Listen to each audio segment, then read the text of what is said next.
Welcome back. Today's cue card is: describe an environmental law you would like to introduce in your country. When people hear environmental law, they often think they need to come up with something really serious and sound like a government official. But that's not how IELTS speaking works. Your idea can be creative, funny, or even a little unusual, as long as it makes sense and you can explain it clearly. To show you what I mean, I'm going to share two creative model answers for this cue card. As usual, let's start with Finn's answer. The environmental law I'd like to introduce is probably a bit controversial, but I think it'd be fun. Basically, anyone caught littering in public would have to spend one entire Saturday cleaning the exact area where they dropped the rubbish. No fine, no warning, just a full day of picking up trash.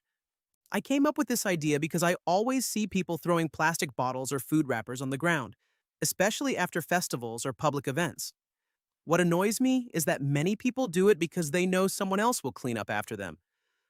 I don't think most people are scared of a small fine. They just pay it and move on.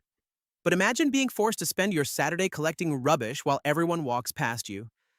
That would be embarrassing enough to make people think twice. I also think it would have an educational effect. The first time you pick up hundreds of cigarette butts or plastic cups from a park, you suddenly realize how much waste people generate. It's easy to ignore pollution when you don't have to deal with it personally. What I like most about this law is that it solves two problems at once. It keeps public spaces cleaner, and it teaches people a lesson without being overly harsh. Plus, I think it would create some hilarious stories. Imagine explaining to your friends that you can't hang out because you're serving your littering sentence in the local park. Overall, I know it sounds a bit unusual, but I genuinely think it would make people more responsible and improve the environment in a practical way. So that was Finn's response. What's interesting is that his idea isn't especially serious, but it works because it's easy to explain and gives him plenty to talk about. Let's break it down and see how this answer addresses each part of the cue card. Finn starts by introducing a simple but memorable law. Instead of giving people a fine for littering, anyone caught dropping rubbish would have to spend a Saturday helping clean up the area. He then explains why he would introduce it. From his perspective, many people litter because they assume someone else will deal with the mess. As a result, parks, streets, and public spaces can quickly become dirty, especially after large events. Next, he explains how the law would help the environment. Not only would it lead to cleaner public spaces, but it could also discourage future littering. Finn argues that spending an entire Saturday picking up rubbish would leave a much stronger impression than simply paying a small fine. Finally, he explains why the law is important. He believes it teaches people responsibility by making them deal with the consequences of their actions directly. He also points out that it has an educational effect because people get to see firsthand how much waste is generated in public spaces. Overall, this answer works well because the idea is easy to understand, the reasoning is clear, and Finn supports it with personal observations and examples. Now let's look at a completely different approach. While Finn's law focuses on discouraging bad behaviour, Blondie's idea focuses on encouraging good behaviour instead. If I could introduce any environmental law, it would be a tree planting law with a financial reward attached to it. I'd call it the Keep It Alive tax incentive. Basically, every household would have to plant one tree a year.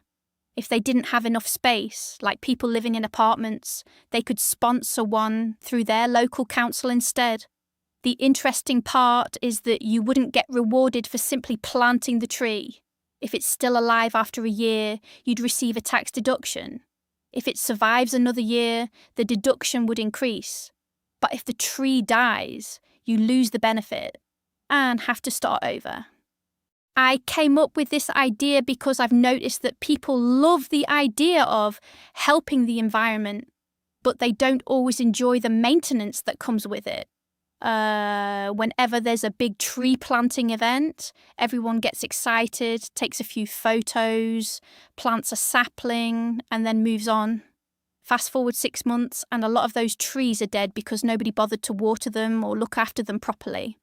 I think this law would make a real difference because it focuses on keeping trees alive rather than just increasing the number of trees planted.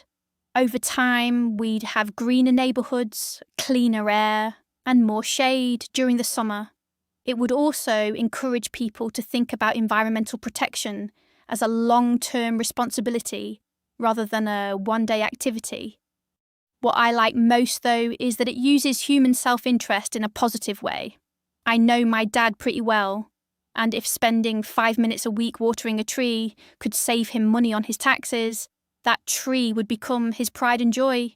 He'd probably check on it more often than he checks on me. Overall, I think it would be a practical, effective, and surprisingly fun way to get more people involved in protecting the environment. So that was Blondie's response. Unlike Finn's answer, Blondie's idea is all about incentives. Let's break it down and see how this answer addresses each part of the cue card. Blondie begins by introducing a specific environmental law called the Keep It Alive tax incentive. Under this law, every household would either plant a tree or sponsor one through their local council. The key idea is that people aren't rewarded for planting a tree, they're rewarded for keeping it alive. If the tree survives, they receive a tax deduction, and that incentive grows over time. She then explains why she would introduce this law. In her view, many people enjoy planting trees, but they often lose interest once the event is over. She describes how people take photos, plant a sapling, and then forget about it, leaving many young trees to die within a few months. Next, she explains how the law would help the environment. Because the focus is on tree survival, rather than simply tree planting, communities would end up with more mature trees, greener neighbourhoods, cleaner air, and more shade during the summer. Finally, she explains why the law is important. Instead of punishing people for harming the environment, it rewards positive behaviour. Her story about her dad proudly looking after a tree adds a personal and humorous touch, while showing how a small financial incentive could motivate people to take long-term responsibility. Overall, it's a creative answer that develops each cue card point naturally through a simple idea and a relatable example. Now that we've looked at both answers, let's go through some useful vocabulary and phrases that you can borrow for your own response. Littering. This is a useful word whenever you're talking about environmental problems. Instead of saying, people throw rubbish on the ground, you can simply say, people litter. For example, littering's a common problem in crowded cities. Or, I think there should be stricter penalties for littering. It's concise, natural, and frequently used in everyday English. Think twice. This phrase means to stop and reconsider something before doing it. For example, the high price made me think twice before buying it. Or, learning about pollution made me think twice about using disposable products. It's a very natural phrase that can be used in a wide range of IELTS topics, not just environmental ones. Food wrappers. This refers to the packaging that food comes in, such as snack wrappers, burger wrappers, or candy wrappers. When describing pollution or waste, specific vocabulary often sounds more vivid than simply saying trash. For example, after the event, the ground was covered in food wrappers and plastic bottles. Or, volunteers spent the afternoon collecting food wrappers from the beach.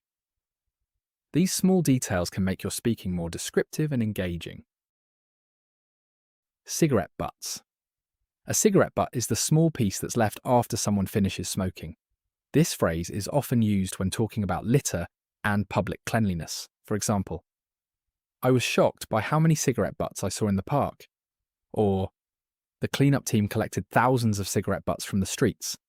It's a useful phrase because it helps you describe a specific type of waste rather than speaking in very general terms.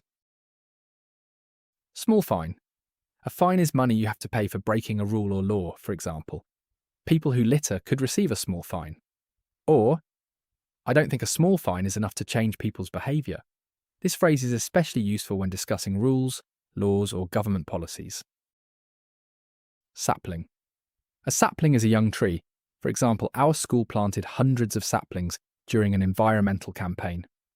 Or, the saplings need regular watering during their first year. Using a more precise word like sapling can help make your answer sound more natural and specific. Tax deduction. A tax deduction reduces the amount of tax a person has to pay. For example, The government could offer tax deductions to encourage environmentally friendly behaviour. Or, homeowners may qualify for a tax deduction if they install solar panels. This phrase is useful whenever you're talking about incentives, rewards, or government policies. Overly harsh.